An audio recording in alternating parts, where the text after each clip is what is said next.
Aipor Presiden Donald Trump shibnaya ke Iran bahkan perkat bakala ban menjur ya kedil bat ke Amerika lane kala banekun da katma.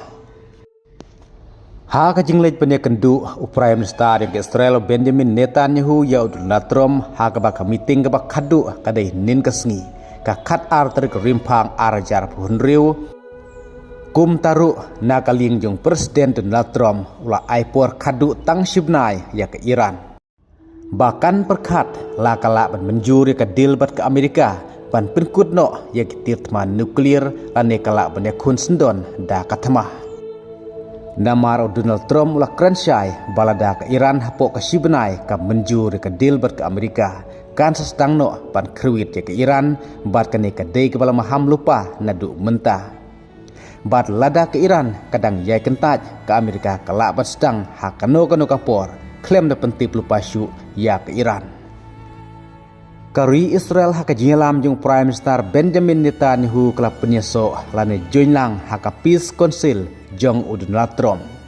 Henry ke Israel kan ya trilang bat ke Amerika bat kumno ke Iran kan saajubab ya ke jingye keren haka wat ke baar. Kad bagi kubur ke Iran kila kam ke Iran mentah kam kwa syu si sendon ban ya keren bat ke Amerika halo ke uranium enrichment kimisai dan nuklir. Haga bak Iran kelakam bakla binglut kitir teman nadong syedong ban yada yalade. Kumta ke Amerika kam day bentur klarsyu ya ke Iran.